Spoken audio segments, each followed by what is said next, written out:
Pelo modo como Deus nos criou, estamos sempre querendo saber a razão das coisas, ou qual o benefício que nos trarão, para que nos sintamos motivados a realizá-las.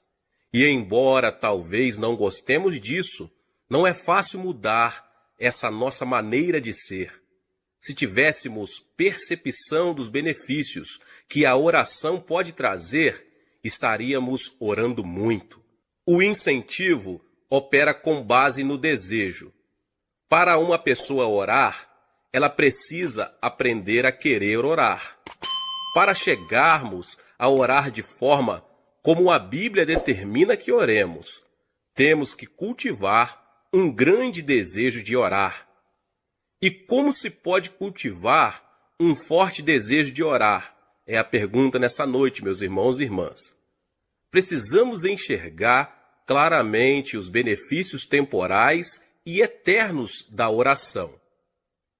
Examinando a palavra de Deus, a Bíblia Sagrada, encontramos orações poderosas. Vemos Moisés no seu ministério, um homem que tinha grande poder em oração e possuía uma forte autoridade para falar não somente aos inimigos de Deus, mas também ao povo dele. Foi pela oração dele que o Egito foi assolado por pragas. Pela sua oração, o Mar Vermelho se abriu diante de Israel. E como ele conseguiu esse poder na oração? Ele simplesmente cultivou uma vida de oração. Josué foi outro que viu a mão de Deus operar poderosamente através dele e de seu ministério. Ele sabia qual era a vontade de Deus e suas estratégias para as batalhas. E foi assim que cidades fortificadas caíram diante de seu exército, um exército todo construído de homens destreinados. Como Josué conseguiu tanto poder junto a Deus? Ele aprendera a orar. Enquanto Moisés estava no monte, ele passava a noite no sopé da montanha em oração também. E quando Moisés morreu, Deus já contava com um líder treinado que estava familiarizado com a oração. Davi também foi um homem dedicado à oração. Quando ele foi ungido rei de Israel, Saul ainda estava no trono. Ele poderia ter se desanimado pelo fato de apenas uns poucos o reconhecerem como rei, mas pela oração, ele manteve sua confiança em Deus e esperou que o Senhor o colocasse no trono de Israel. Era tão forte o seu relacionamento com Deus, que numa ocasião em que teve oportunidade de matar o rei Saul, não o fez.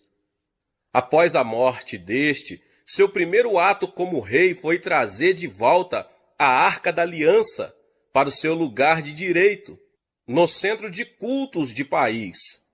Quando analisamos o poder de Davi na sua vida e governo, vemos que a fonte desse poder era a prática da oração. Elias atuou como profeta de Deus numa das piores épocas da história de Israel. Nessa ocasião, o povo tinha se voltado para a adoração a Baal. E Elias orava com grande poder, desafiando os profetas de Baal. Sempre que lembramos a história de Elias, pensamos também no grande poder que ele possuía.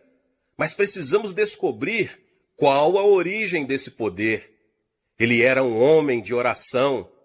Passava horas seguidas em oração e até mesmo dias. Foi por isso que, quando Elias foi arrebatado numa carruagem de fogo, em meio a um redemoinho, os filhos dos profetas foram procurá-lo no alto dos montes. Contudo, nenhuma outra pessoa manifestou o poder de Deus, como Jesus Cristo, o Filho de Deus. Antes mesmo de iniciar seu ministério público, ele passou muitas horas em oração ao Pai. Sabemos que passava longos períodos a sós com o Pai. Está aí a origem de seu poder. Ele não poderia fazer nada, a não ser que o Pai o revelasse a ele. Você está cansado das orações sem poder que saem de seus lábios? Está desejoso de que sua igreja inicie um poderoso ministério de oração para que seu bairro, cidade e estado conheçam o poder que há em sua igreja? Se este é o seu desejo, meu irmão e minha irmã, e se você se dispuser a pagar qualquer preço, então se prepare para ver Deus operar poderosamente e modificar sua vida e ministério, introduzindo-o numa nova dimensão de oração. Não há razão para que não ocorram milagres em nossas igrejas regularmente. Não há motivo para não haver pecadores sendo salvos pelo Espírito Santo. Ouvi contar certa vez sobre a passagem de Charles Finney pela pequena cidade de Huntington, no norte do estado de Nova York. Uma cidadezinha comum, onde um dia, quando Finney passava por ali de trem, o Espírito Santo desceu sobre os não convertidos. Alguns homens que estavam num bar, sentindo forte convicção de pecados, operada pelo Espírito Santo, caíram de joelho pedindo a Jesus que os salvasse. E se o Espírito Santo deu a Charles Finney um poder assim, será que não pode dar a nós também um ministério poderoso? É a pergunta, meus irmãos. Finney raramente falava sobre o segredo do seu poder, mas certo dia um repórter resolveu vigiá-lo.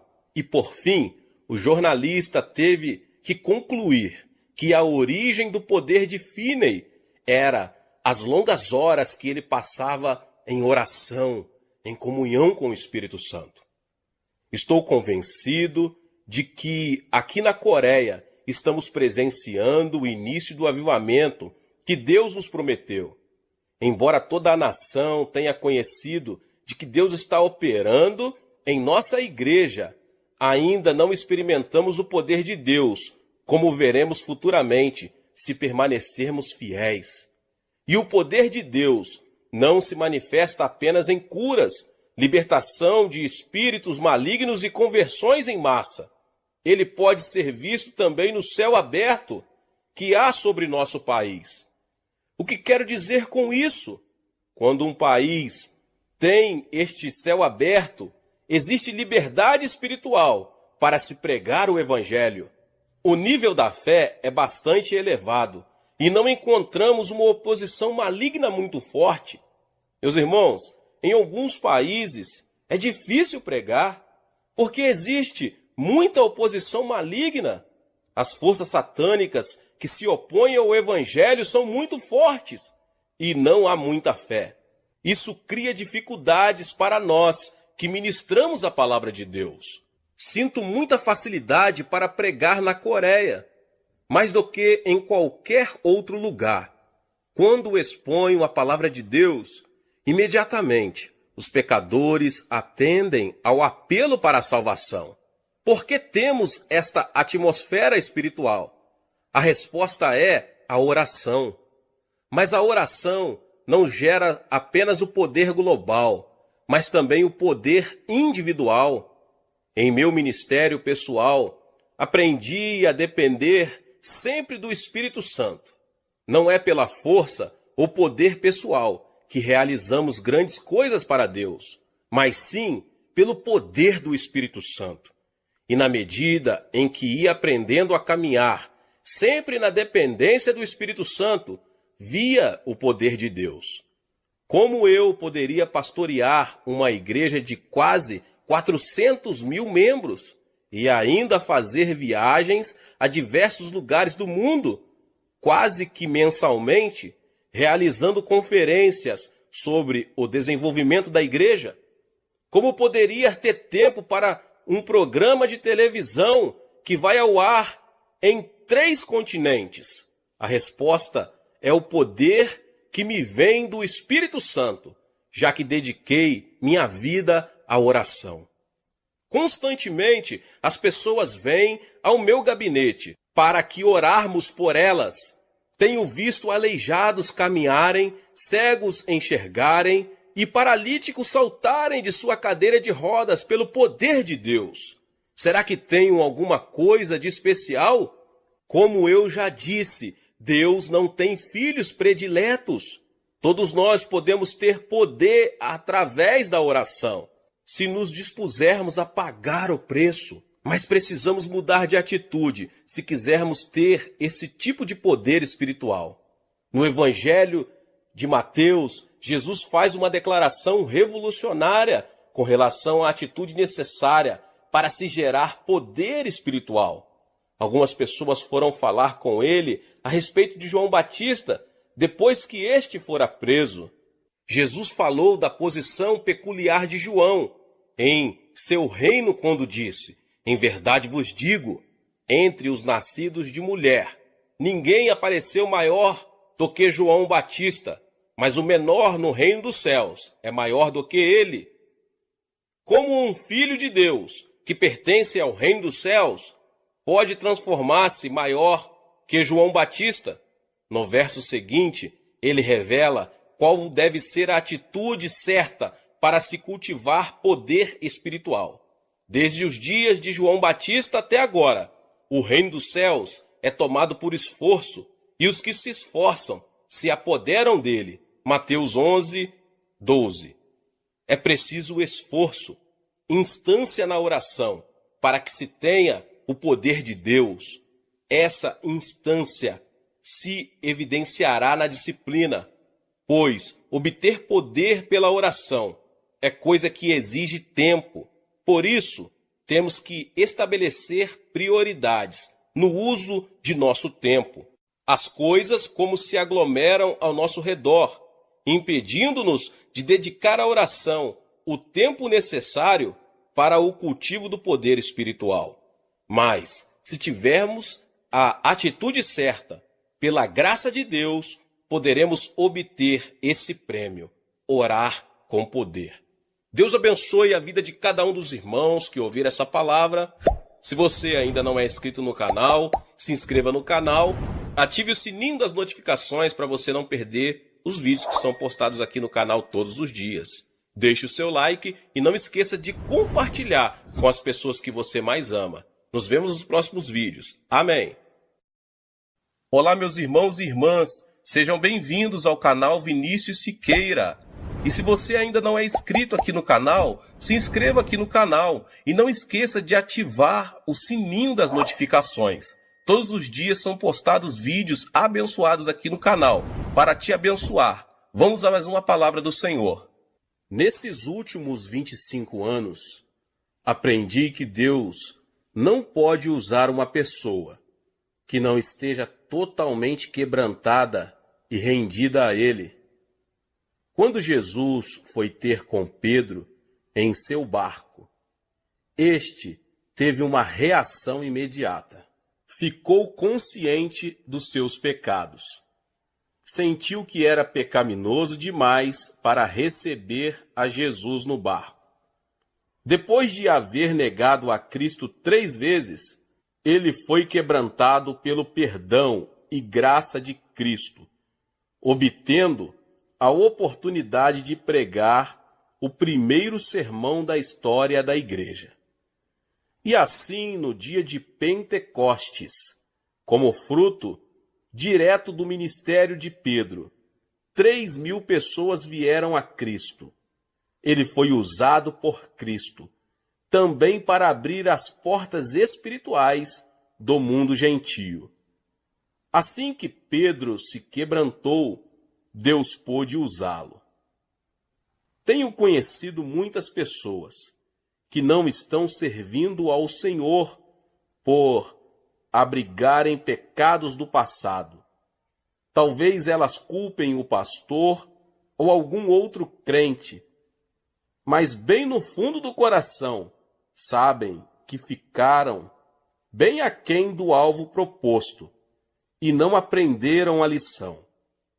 Sempre que um crente comete um erro, procuro ajudá-lo a acertar a vida de novo.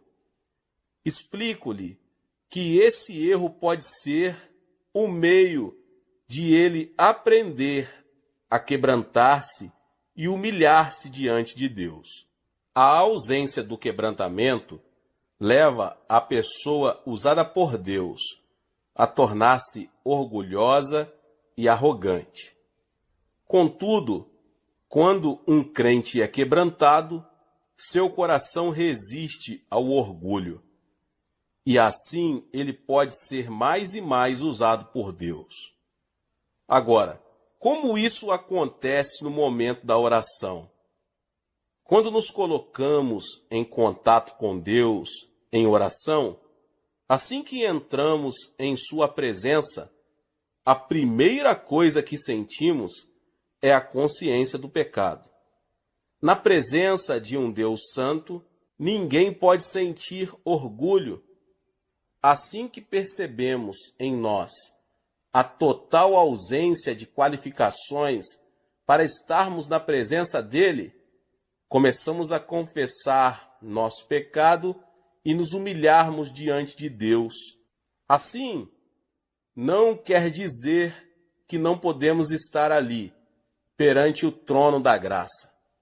Na verdade, o sangue de Jesus Cristo já garantiu a todo crente um pronto acesso a ele. Então, sentimos logo que não possuímos qualificações pessoais para estar ali, e nossa reação imediata é de quebrantamento.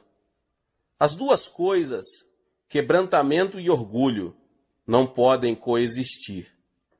O mais notável é que quando entramos na presença de Deus, tornamo-nos conscientes de reações, atitudes e atos que talvez até tenhamos esquecido. Assim como Pedro não podia suportar a presença de Cristo em seu barco, devido ao reconhecimento de seu próprio pecado, assim também nós, diante de sua santa presença, tornamo-nos conscientes de nossa profunda carência espiritual. A reação natural seguinte, quando estamos na presença de Deus, é o desejo de sermos perdoados de nossos pecados. Isso acontece comigo. Eu posso ter praticado um ato insignificante sem o perceber. Contudo, assim que inicio meu momento de oração, o Espírito Santo me mostra aquele ato e começo a desejar o perdão da libertação. Alguém pode achar que isso é muito difícil, mas vamos nos lembrar de que agora temos um renovado desejo de orar. Agora, exercitamos um tipo de esforço contra a carne e o orgulho. Estamos aprendendo a andar no Espírito suave e respeitosamente.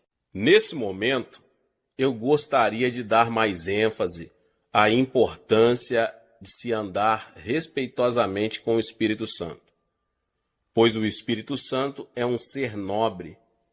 Quando vivemos perante o Espírito Santo em respeito, acostumamo-nos à constante presença do Senhor. E essa presença constante do Senhor efetuará duas mudanças muito importantes. A primeira é quebrantamento e a segunda é submissão. Mas antes de examinarmos as Escrituras para ver os exemplos bíblicos de quebrantamento e submissão, quero narrar minha experiência pessoal com relação a essas importantes atitudes. Deus nunca escolheu pessoas perfeitas para realizar sua perfeita vontade. Isso está claro quando vemos que ele escolheu pessoas como Jacó e o rei Davi. Isso fica claro também quando ele me escolheu. Minha inclinação natural é de seguir meu próprio caminho, Contudo, nem sempre os caminhos do Senhor são os meus caminhos. Então, um dos dois tem que ceder. Assim sendo, meu papel é sempre ceder à orientação do Espírito Santo, que me foi dado para me guiar e dirigir nos caminhos de Deus. O Espírito Santo é o Consolador. Então, este Consolador pode deixar-nos bem incomodados, se não estivermos dispostos a seguir nos caminhos de Deus. E como o Espírito Santo consegue nos manter obedientes ao Pai Celestial, mantendo-nos quebrantados. Para que uma pessoa seja quebrantada, primeiro é preciso que ela esteja inteira. Quando Deus escolheu Davi, ele era íntegro em si mesmo. Poderia ter sido um excelente pastor a cuidar do rebanho de seu pai. Contudo, Deus tinha mais para ele. Ele seria o próximo rei de Israel. Mas não era só isso, seria também profeta. Suas profecias dariam as mais claras indicações da obra que o Messias realizaria. Mas ele não seria apenas rei e profeta, seria também sacerdote. Ninguém, além do sumo sacerdote, poderia entrar na presença de Deus no tabernáculo. E, no entanto, Davi entrou na santa presença e não morreu. Davi foi um perfeito tipo de Cristo, como rei, profeta e sacerdote. Quando analisamos a vida de Davi, vemos que ele cometeu o mais horríveis pecado. Ele cometeu adultério e assassinato. Embora Davi tenha pagado pelo seu pecado e ainda está pagando, pois as pessoas ainda fazem menção de seu erro, a advertência de Naamã serviu para que ele deixasse de seguir seu próprio caminho. Isso não quer dizer que nós também temos que pecar para sermos quebrantados. Não devemos tentar a Deus, abusando da sua graça. Então, quando andamos em sua presença, o Espírito Santo vai mantendo um registro atualizado de nossa conduta. E se quisermos caminhar constantemente em sua presença, temos que permanecer quebrantados e humildes de coração. Viver dessa maneira é andar em sinceridade diante de Deus e de seu povo. Em nossa sociedade oriental, faz parte dos nossos costumes nunca humilhar um líder diante de seus liderados. O povo não gosta desse tipo de coisa. E próprio líder o evita a qualquer custo. É o que chamamos de perder a dignidade. Contudo, o Espírito Santo está removendo nossos costumes naturais e tem me levado a ser sincero e totalmente aberto perante minha gente. Lembro-me de uma vez em que tive vontade de morrer, em vez de confessar para a congregação algo que tinha feito e que não agradava a Deus. E, no entanto, esse fato veio a consolidar a confiança que existe entre mim e meu povo, e que já dura mais de 25 anos. Vemos esses princípios claramente explícitos em Tiago. Antes, ele dá maior graça pelo que diz: Deus resiste aos soberbos, mas dá graça aos humildes. Tiago 4:6. Pedro também apresenta este mesmo princípio. Rogo igualmente aos jovens, sede submissos aos que são mais velhos. Outros sim, no trato de uns com os outros. Cingi-vos todos de humildade, porque Deus resiste aos soberbos, Contudo, aos humildes concede a sua graça. Humilhai-vos, portanto, sob a poderosa mão de Deus, para que ele, em tempo oportuno, vos exalte. 1 Pedro 5, 5 e 6. Se tivermos um espírito de soberba, quando nos aproximamos de Deus em oração, ele resistirá a nós. Mas se estivermos quebrantados diante dele, ele nos dará mais graça. Nosso sucesso espiritual é totalmente baseado na graça de Deus. Pelos nossos próprios méritos, não podemos ter sucesso em nada. Mas pela graça divina, podemos fazer todas as coisas. O que precisamos para triunfar espiritualmente é mais da graça de Deus. Agora, e como podemos obter mais graça? Nós a obtemos mantendo-nos sempre com um espírito quebrantado e em humildade diante de Deus. Hoje em dia, a ideia de um quebrantamento pessoal não é muito popular. As pessoas só querem saber o que fazer para ter sucesso. No entanto, tenho aprendido que chegamos ao sucesso aplicando fórmulas mágicas ou princípios. Temos que aprender o segredo do quebrantamento, que nos traz mais graça. E é a graça que, por fim, nos concede sucesso. Jó foi uma pessoa que aprendeu essa lição. Em paz eu vivia, porém ele me quebrantou. Jó 16:12. Davi, depois de recorrer ao auxílio divino e receber a libertação, fala de sua condição nos seguintes termos: sou como vaso quebrantado. Salmo 31:12. Então, o objetivo de Deus é quebrantar-nos e não esmagar-nos. Se nos quebrantarmos com uma atitude de humildade diante de Deus, não seremos feitos em pedaços. Num texto de Mateus, Jesus faz uma distinção clara entre ser quebrantado e ser esmagado. Perguntou-lhes Jesus: nunca lestes nas Escrituras? A pedra que os construtores rejeitaram, essa veio a ser a principal pedra angular. Isto procede do Senhor e é maravilhoso aos nossos olhos? Portanto, vos digo que o reino de Deus vos será tirado e será entregue a um povo que lhe produza os respectivos frutos. Todo o que cair sobre esta pedra ficará em pedaços, e aquele sobre quem ela cair ficará reduzido a pó. Mateus 21, 42 ao 44. Para entendermos o princípio do quebrantamento, temos que analisar bem a comparação que aqui é feita. Cristo é a pedra angular do templo espiritual, a igreja.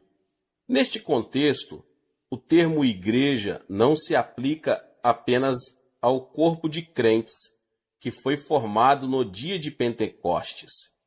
Aqui, ela representa todo o povo de Deus desde o seu início. Na ocasião em que Jesus profere estas palavras, registradas em Mateus 21, o povo de Deus era representado pela nação judaica. Jesus Cristo constitui a parte mais importante desse edifício, cujas pedras são os membros. Ele é a pedra angular, isto é, a pedra que mantém unido o prédio. O plano de Deus era ter um edifício espiritual que pudesse conter sua glória de maneira correta.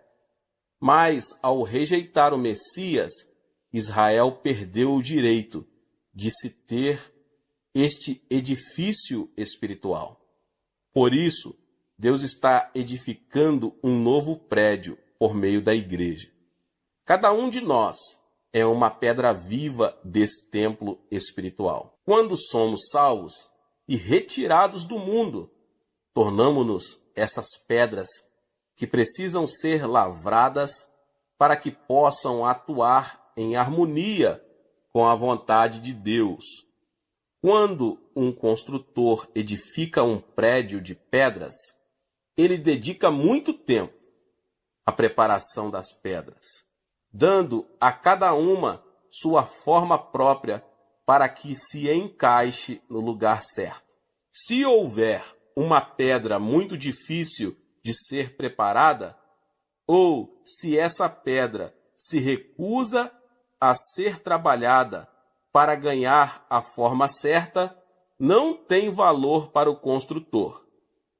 O quebrantamento a que Deus nos submete não tem por objetivo aniquilar-nos, mas preparar-nos de forma a sermos devidamente usados por Ele, para os fins aos quais Ele nos destinou. Se resistirmos aos propósitos de Deus, o resultado é o esfalecimento, ou melhor, tornar-se inútil no plano geral de Deus. Então, é muito importante que vivamos em quebrantamento diante de Deus. Contudo, gostaria de reiterar aqui que isso não significa viver em fracasso ou cultivar uma imagem própria negativa. Lembremos que foi Deus quem nos escolheu. Somos muito importantes. Então, à medida que vamos aprendendo a viver na presença do Espírito Santo em oração, iremos cultivando, como um fruto natural dessa vivência, uma atitude de quebrantamento, pela qual Jesus, o construtor, pode completar sua obra em nossa vida. Como é bom saber que Deus está moldando nossa vida para sermos usados em seus eternos propósitos. Que paz gozamos quando compreendemos que todas as coisas operam no sentido de um objetivo eterno. Nada acontece por acaso. Tudo opera para o nosso bem eterno. Glória ao Deus vivo. Depois do quebrantamento, vem a submissão, junto com uma rendição incondicional de nosso ser a Deus, vem uma total submissão à sua vontade. E eu gostaria de salientar bem aqui que isso não implica assumir uma atitude passiva. A submissão significa que desistimos de nosso direito natural de fazer aquilo que queremos, rendendo-o ao nosso Senhor, o Rei dos Reis e Senhor dos Senhores. Devemos compreender também que o quebrantamento e a submissão não são fins em si mesmos, são apenas meios utilizados para se alcançar um fim, que é sermos instrumentos eficazes nas mãos de Deus, usados por Ele para conseguirmos o avivamento e o crescimento da igreja. Algumas pessoas no passado cometeram o erro de achar que o quebrantamento e a submissão a Deus eram fins em si mesmos, e não meios para se atingir um fim maior. Isso levou muita gente a recolher-se em mosteiros para viver uma vida santa, que na verdade não modificava a sociedade que o cercava. A santidade não deve levar-nos a nos afastar-nos do mundo, mas deve fortalecer-nos para que possamos ser testemunhas eficazes de Cristo perante o mundo. É muito fácil nos retirarmos do mundo, afastando-nos dos desafios que ele apresenta à igreja hoje. Então, O objetivo de Deus ao quebrantar-nos e levar-nos à submissão a Ele é exatamente dar-nos o preparo necessário para enfrentarmos esses desafios. Minha igreja fica a poucos metros do Congresso Federal e muitas vezes os membros do governo nos pedem para orar sobre questões que afligem toda a nossa nação. Não me afastei dos problemas sociais e econômicos que Deus colocou à minha frente. Todavia, tenho procurado estar bem quebrantado e submisso a Deus, para que possa conhecer claramente a intenção dele em cada uma dessas situações e problemas. Deste modo, meu país, uma nação eminentemente não cristã, pode ficar a par da vontade de Deus. Deus abençoe sua vida, você que ouviu essa palavra.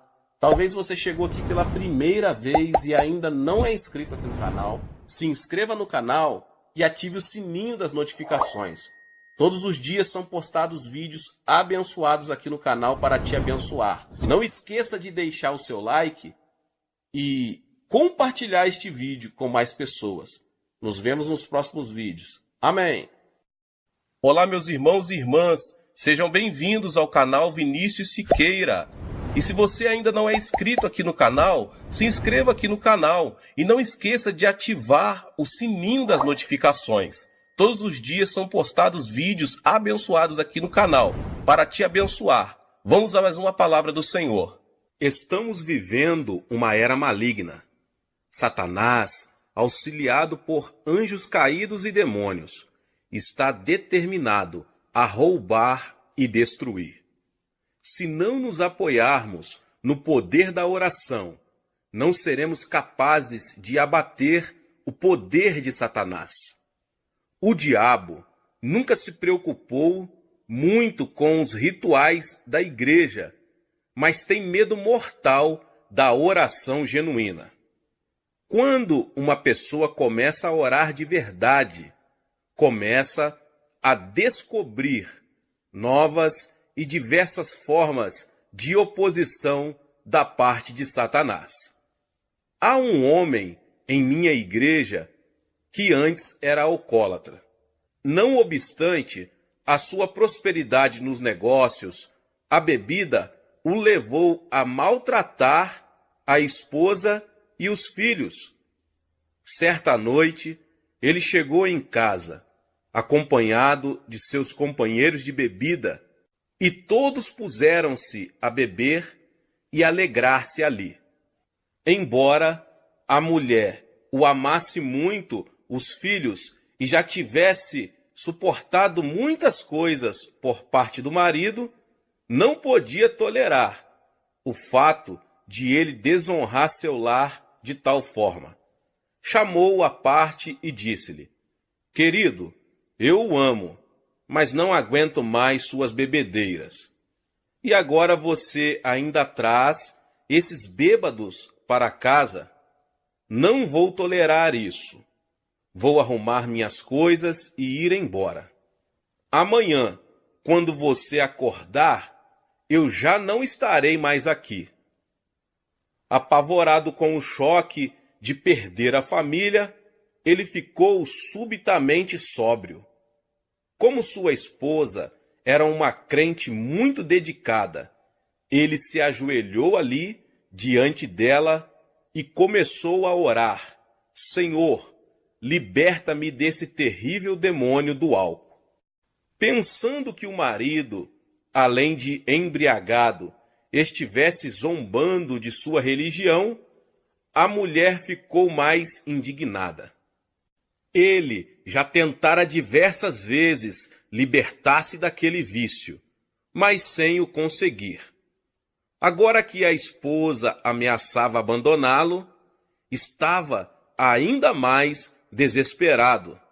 Estava chorando quando ouviu uma voz interior que lhe vinha no coração: "Pela manhã você estará liberto."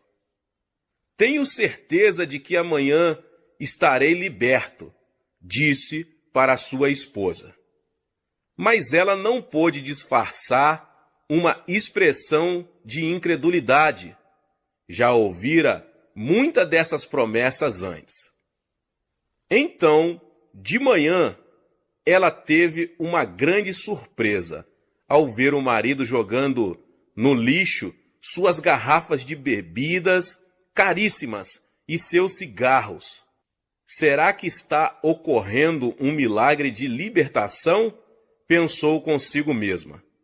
Depois, o homem entrou no seu carro, foi para seu trabalho e disse a todos os empregados de sua fábrica que Deus o libertara e que ele nunca mais iria beber nem fumar.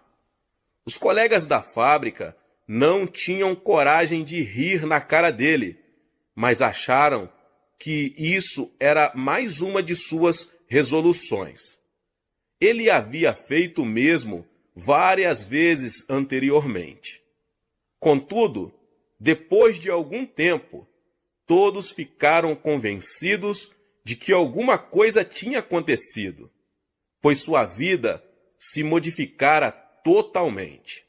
Hoje, toda a família está servindo a Jesus e ele é diácono de nossa igreja.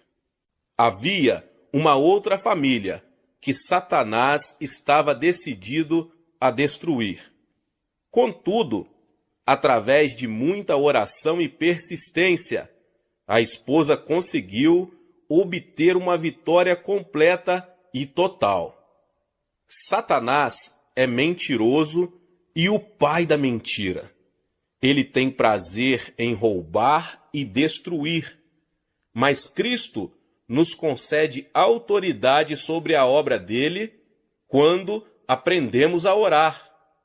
Para sabermos como a oração pode desbaratar o poder de Satanás, quando ele estiver operando em nossos amigos e entes queridos, precisamos entender o que a Bíblia ensina sobre ele. Sendo o dirigente do louvor celestial, Satanás tinha o acesso a Deus. Isaías diz o seguinte a seu respeito: Como caíste do céu, ó estrela da manhã, filho da alva, como foste lançado por terra, tu que debilitava as nações, tu dizias no teu coração: eu subirei ao céu, acima das estrelas de Deus, exaltarei o meu trono e no monte da congregação me assentarei nas extremidades do norte. Subirei acima das mais altas nuvens e serei semelhante ao Altíssimo. Contudo, serás precipitado para o reino dos mortos, no mais profundo abismo. Isaías 14, 12 ao 15. E Ezequiel tem outras informações. Estavas no Éden, jardim de Deus. De todas as pedras preciosas te cobrias, o sárdio, o topázio, o diamante, o berilo, o ônix, o jaspe, a safira, o carbúnculo e a esmeralda. De ouro se te fizeram os engastes e os ornamentos. No dia em que foste criado, foram eles preparados. Tu eras querubim da guarda ungido, e te estabeleci.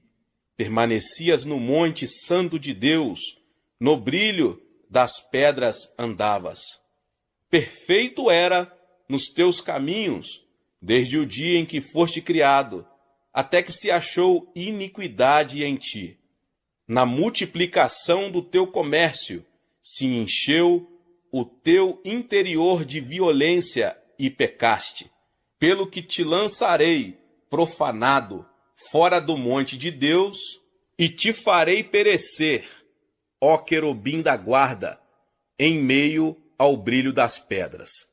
Elevou-se o teu coração por causa da tua formosura, corrompeste a tua sabedoria por causa do teu resplendor.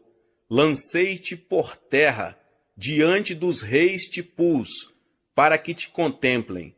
Todos os que te conhecem entre os povos estão espantados de ti. Vens a ser objeto de espanto e jamais subsistirás.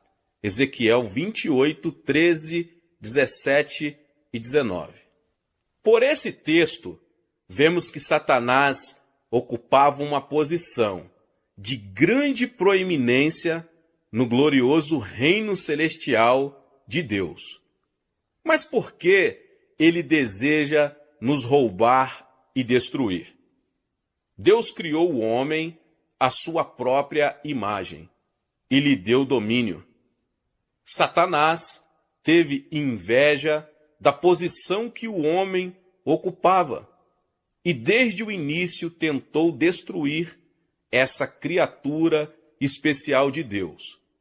Assim que Adão e Eva morreram espiritualmente por causa de seu pecado, Deus fez a seguinte promessa: porei inimizade entre ti e a mulher, entre a tua descendência e o seu descendente.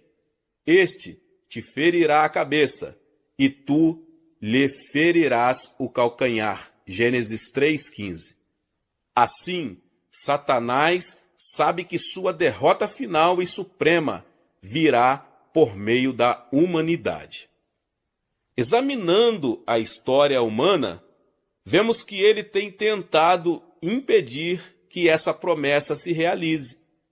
Primeiro, ele tentou corromper a raça humana.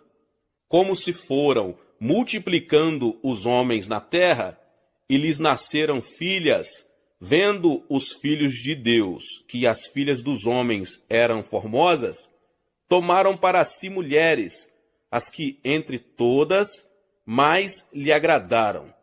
Então disse o Senhor: o meu espírito não agirá para sempre no homem, pois este é carnal, e os seus dias serão 120 anos. Ora, naquele tempo havia gigantes na terra, e também depois, quando os filhos de Deus possuíram as filhas dos homens, os quais lhes deram filhos. Estes foram valentes, varões de renome na antiguidade. Viu o Senhor que a maldade do homem se havia multiplicado na terra e que era continuamente mal todo o desígnio do seu coração. Então se arrependeu o Senhor de ter feito o homem na terra, e isso lhe pesou no coração. Porém, Noé achou graça diante do Senhor. Gênesis capítulo 6. O objetivo de Satanás era corromper a raça humana, para que o descendente da mulher, Jesus Cristo, não fosse puro. Desse modo, ele não poderia trazer destruição ao seu reino. Entretanto, Deus ainda contava com um homem que não havia sido corrompido. Somente uma família achou graça aos olhos de Deus. Assim, Noé foi o meio pelo qual toda a raça humana se salvou de uma destruição total e completa. Mas Satanás continuou com sua oposição, tentando destruir o povo de Israel. Depois fez tentativas para destruir o Cristo menino.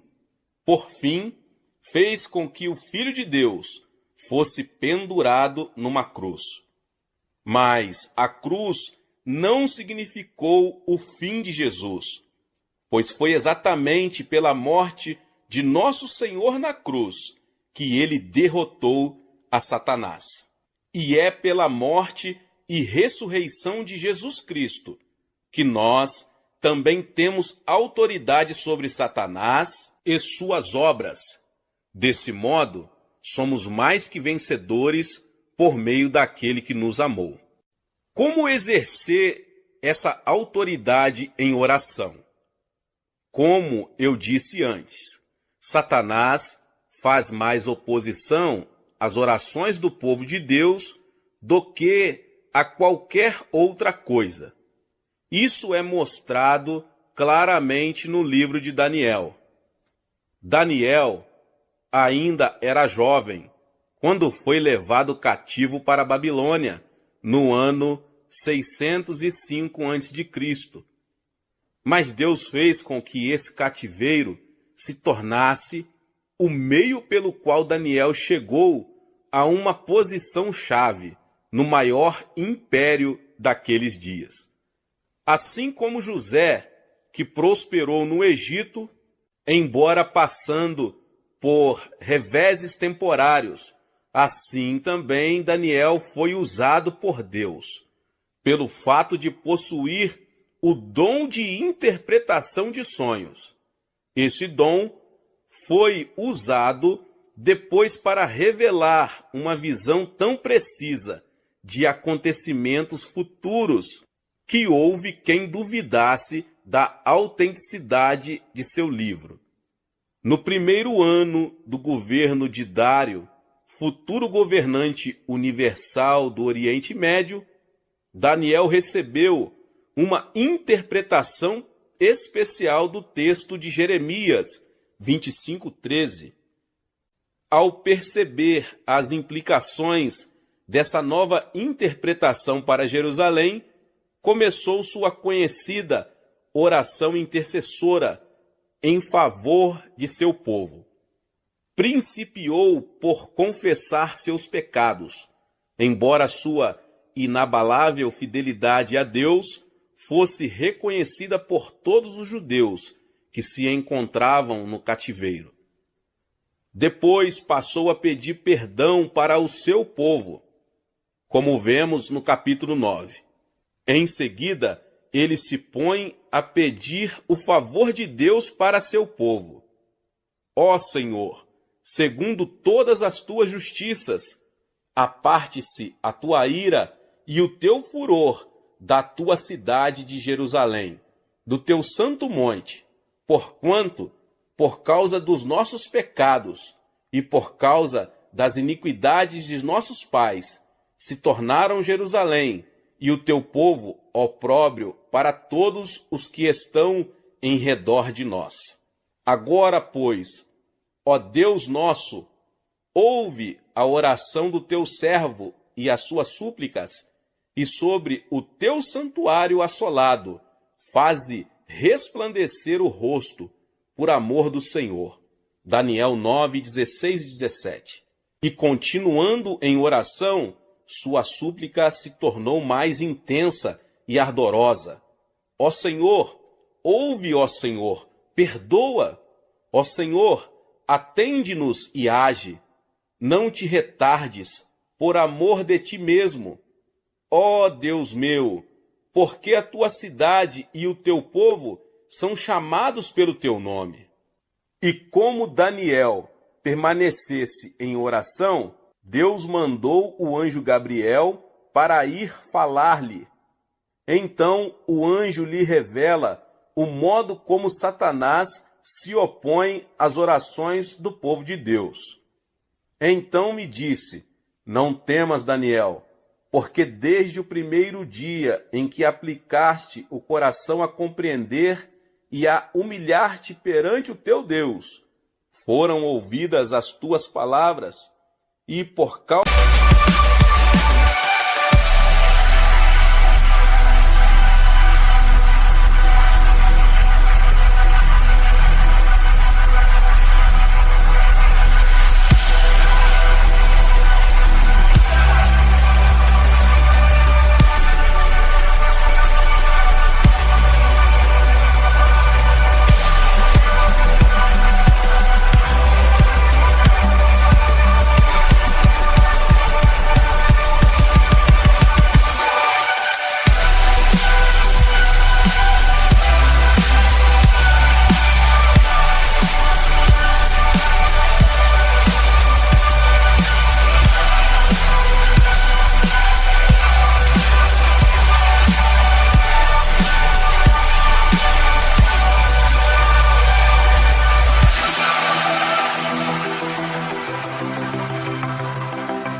causa das tuas palavras é que eu vim, mas o príncipe do reino da Pérsia me resistiu por 21 dias.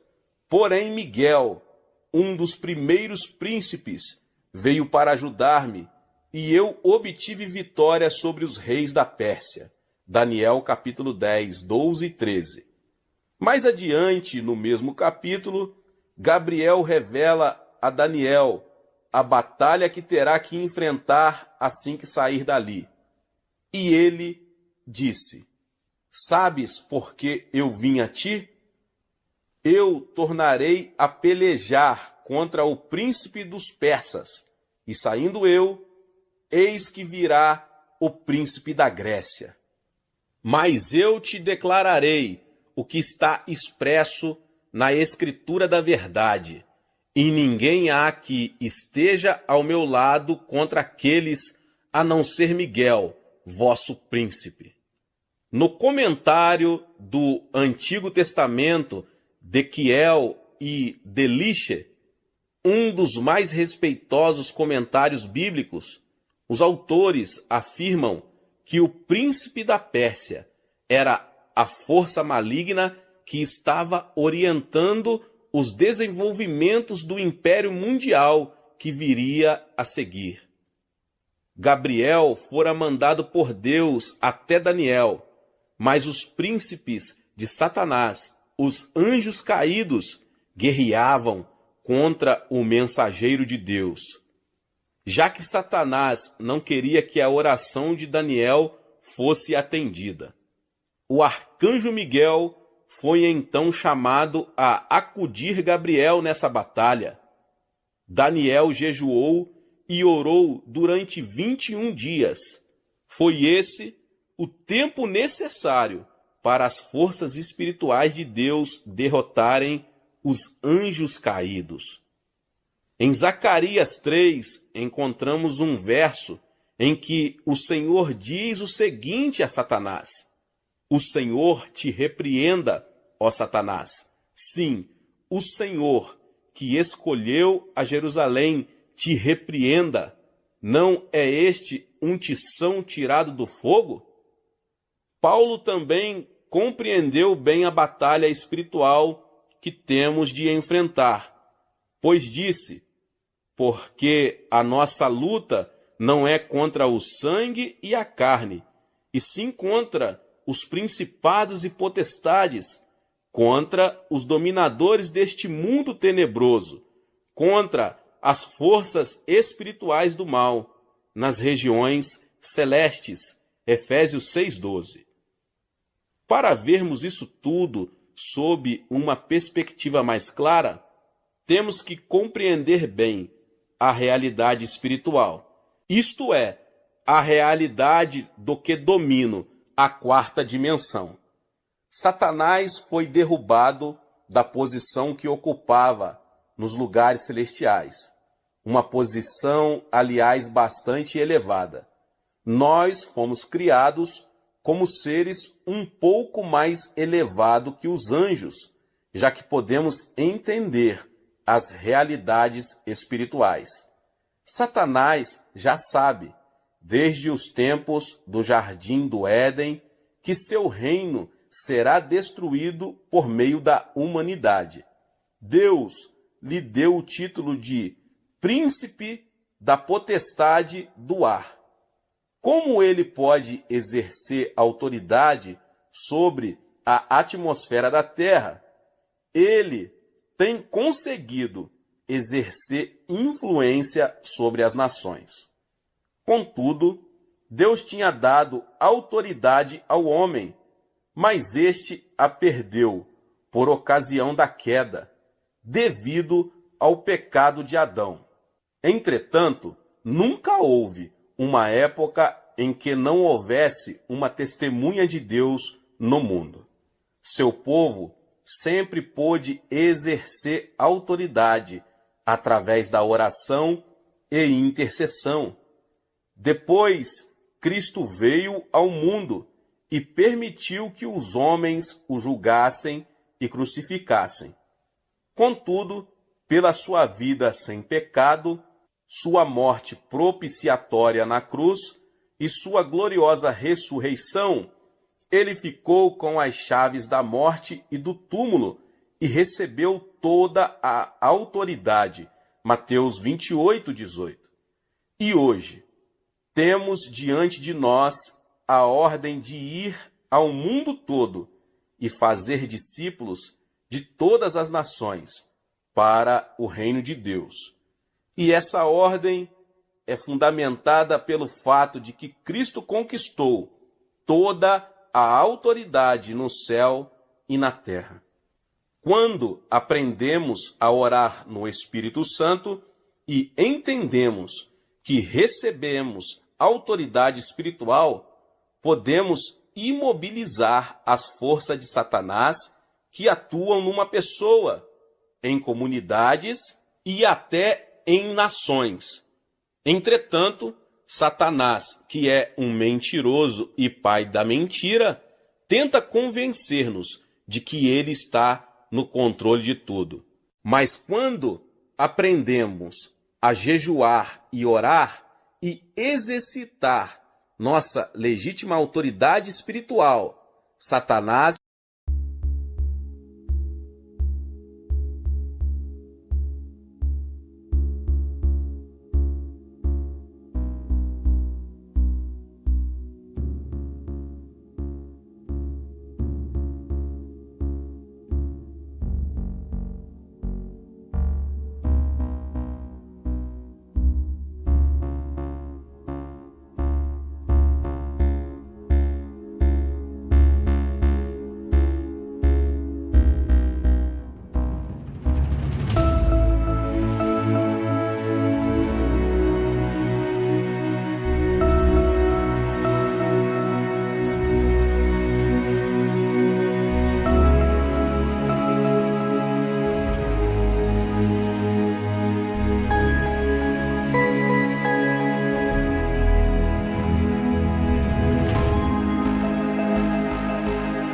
e suas hostes são obrigados a se renderem à vontade de Deus. Como é essencial que conheçamos e compreendamos a importância da oração. Mas se não aprendermos a orar, não haverá meios de vermos a vontade de Deus realizada em nossa vida e ministério. Contudo, como já afirmei anteriormente, primeiro precisamos ter o desejo de orar. Nosso problema é que pensamos muito sobre a oração, lemos muita coisa a respeito dela e até recebemos instruções acerca da oração, mas não oramos.